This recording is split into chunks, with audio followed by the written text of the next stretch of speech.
السلام علیکم ناظرین، آج میں ایک اہم سوال کے ساتھ حاضر خدمت ہوں آغاز صفت علی کے ساتھ، اور یہ سوال انتہائی بنیادی اور اہمیت رکھتے ہیں آج کے حالات کے تناظر میں، اور وہ اسرائیل اور فلسطین کے واقعات کے حوالے سے ہیں، اور اس حوالے سے مختلف نظریات پائے جاتے ہیں مختلف طبقات کے، اور ان میں سے ایک اہم اور جو ان ایام میں زبان زدہ عام ہے،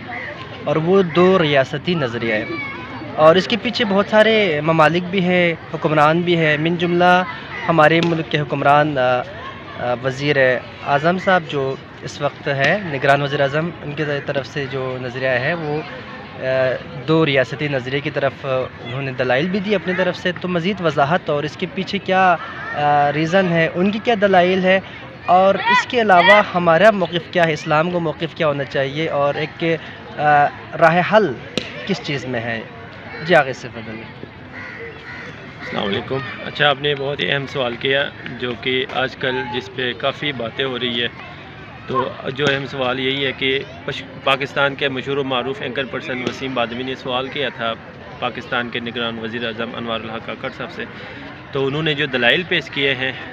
اسرائیل کے حق میں، جو یا اسرائیل فلسطین کے بارے میں جو موقف ہے، دو ریاستی ٹو اسٹیٹ کا جو موقف ہے، اس کے بارے میں انہوں نے اپنے دلائل دیے، اور وسیم بادمی نے اس کے اگینسٹ جو بات کی وہ کہ قائد اعظم کا جو موقف ہے اس کے خلاف جا رہے آپ کی بات، تو انہوں نے جو دلچسپ جواب دیے اور دلائل دیے وہ آپ کے سامنے پیش کرنا چاہوں گا۔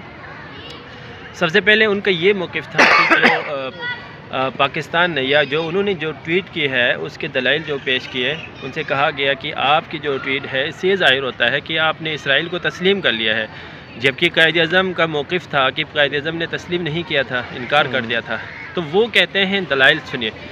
دلچسپ ہے، کہتے ہیں کہ یہ میرا موقف نہیں ہے، ایک شخص کی موقف نہیں ہے، بلکہ کیا ہے، اکثر لوگ کیا ہے، اکثر ممالک کا موقف یہی ہے کہ ایسا ہو کہ دو اسٹیٹ بنے، ایک اسرائیل کے لیے ایک فلسطین کے لیے۔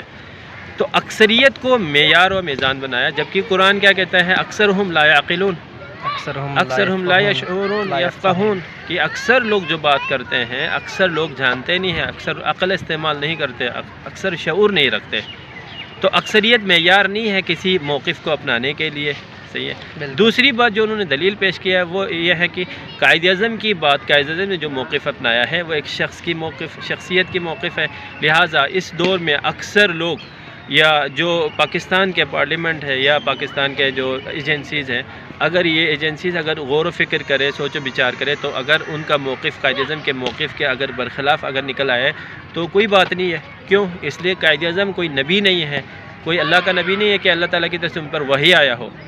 ٹھیک ہے۔ تو اس طرح سے یعنی وہ دلائل پیش کر رہے تھے۔ تو یہ بات ہے کہ قائد اعظم نے جو بات کی ہے، اگر قائد اعظم کی اپنی ذاتی بات ہو، صحیح ہے، تو ہم اس کے خلاف اگر ہم سوچ و بچار کریں، اس سے اچھا موقف نکل آتا تو درست ہے۔ لیکن اگر قائد اعظم کا موقف ہی قرآنی موقف ہو، قائد اعظم کی بات ہی اللہ تعالیٰ کی بات ہو، ٹھیک ہے، تو اس وقت ہم اس سے پھیر نہیں سکتے۔ اب قائد اعظم کا موقف کیا ہے؟ قائد اعظم کہتے ہیں اسرائیل ایک قابض ملک ہے، ٹھیک ہے، ظالم ہے، اور فلسطین کیا ہے، زمین فلسطینی کی ہے، وہ صحیح ہے، مسلمانوں کی ہے، بیت المقدس مسلمانوں کی ہے، وہاں پر مسلمان رہتے ہیں، ٹھیک ہے۔ تو اسرائیل کا وجود جو ہے نا بعد میں وجود میں ہے، مختلف ممالک سے انہوں نے جمع کر کے لایا ہے اسرائیل کو، لہٰذا اسرائیل قابض ہے۔ قائد اعظم فرماتے ہیں کہ قابض ہے، ظالم ہے، لہٰذا ظالم کے ساتھ نہیں دینا چاہیے پاکستان کو۔ تو قرآن کیا کہہ رہا ہے ظالم کے بارے میں کہ ظالم کے ساتھ رہنا چاہیے، ان کا ساتھ دینا چاہیے؟ بالکل نہیں، قرآن ہمیشہ ظلم اور ظالم کی مذمت کرتے ہیں، اور مسلمانوں کو یہ حکم ہے، قرآنی حکم، کہ ہمیشہ ظالم کے برخلاف رہے، ظالم کا ساتھ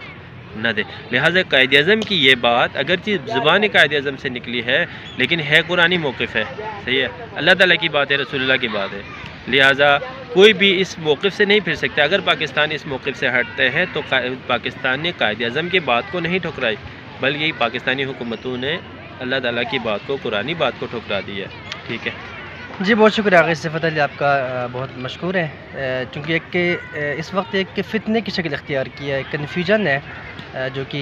اس کے پیچھے بھی بہت سارے ریزن ہو سکتے ہیں، پیچھے کون ہے، یہ اس نظریے کو ایجاد کس نے کیا، یہ الگ موضوع ہے، لیکن یہ بات ہمیں آج واضح ہو گیا کہ قائد اعظم کا موقف ہے نا وہ قرآن کا موقف ہے اور سنت کا موقف ہے۔ بہت شکریہ۔